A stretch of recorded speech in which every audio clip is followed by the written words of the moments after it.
पर्वत पर है। ये नारायणा धाम के निकट महिदपुर तहसील में उज्जैन जिले में स्थित है।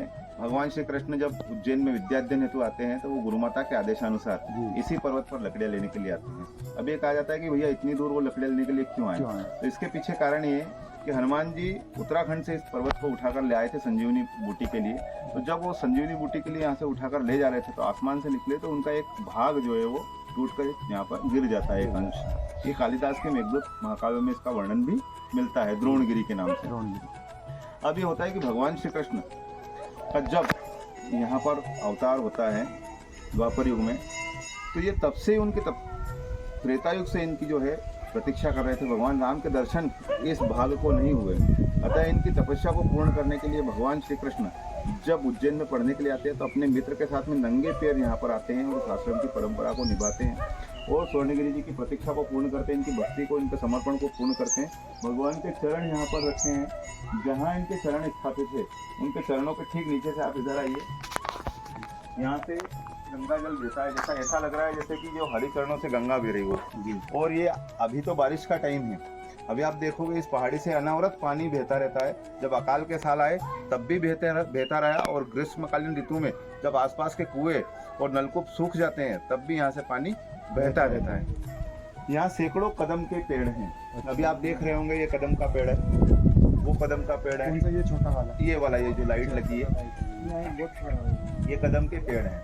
ये भगवान श्री कृष्ण का प्रिय वृक्ष है, इसी पर बांसुरी बजाया करते थे वो, और ये उनका साक्षात प्रमाण है।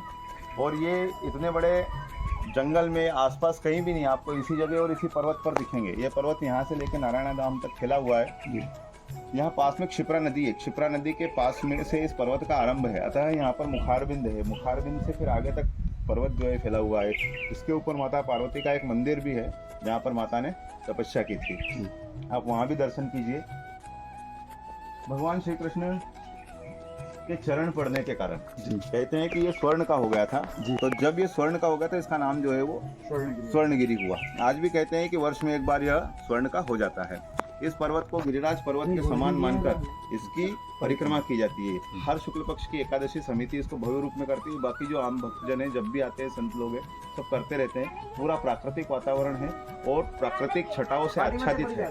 झरने, ये सब जो प्रकृति में उत्तराखंड में आपको देखने के लिए मिलेंगे वो सारे यहाँ पर आपको देखने के लिए मिलेंगे। अलग अलग परिक्रमा, ये 5 कोस की परिक्रमा है, 5-5.25 कोस की परिक्रमा है और 3-4 घंटे में पूर्ण हो जाती है पैदल। यहाँ से भगवान श्री कृष्ण ने लकड़ियाँ इकट्ठी की इसी पर्वत से, अलग अलग पेड़ों को चुनकर लकड़ियों को इकट्ठा किया, लकड़ियों को इकट्ठा करके उसका गट्ठर बनाया जिसको मोली कहते हैं। फिर वो उन्होंने वहाँ नारायणा धाम में रखा, जो आपको मंदिर के सम्मुख आज दिखाई दे रहे होंगे। मंदिर के सम्मुख उन्होंने अपनी गठरी को रखा और बारिश होने लगी वर्षा ऋतु में, तो वो पेड़ के ऊपर चढ़ गए वर्षा से बचने के लिए। वहीं पर सुदामा जी ने चने खाए, चने खाने की जो घटना है वही नारायणा धाम में घटी। फिर जब वो पेड़ से नीचे उतरे तो शाम हो गई थी। शाम होने पर उन्होंने रात्रि विश्राम वहीं पर किया। सुबह होने पर उन्होंने दामोदर को ऐसे मिट्टी हटाई सुदामा जी ने भगवान श्री कृष्ण के कहने पर, तो वहाँ पर दामोदर कुंड जिसे कहते हैं वहाँ से जल प्रकट हुआ और सुदामा जी ने उसका आचमन किया। वहीं पर कृष्णेश्वर महादेव हैं जो कहते हैं कि भगवान महाकाल की पूजा निरंतर करते थे, तो वो जब भी रात्रि विश्राम किया और जब सुबह उठे तो वो भगवान शिव की आराधना जरूर करते हैं। तो मंदिर के ठीक सामने आप देखेंगे हरि और हर दोनों की नजरें एक दूसरे से मिलती है। आप देखोगे कुंड में इस तरीके से आज भी स्थापित है। बिल्कुल। भगवान श्री कृष्ण और सुदामा को उनके गुरुजी ढूंढते हुए सांदीपनी आश्रम से यहाँ तक आए थे, मतलब नारायणा धाम तक।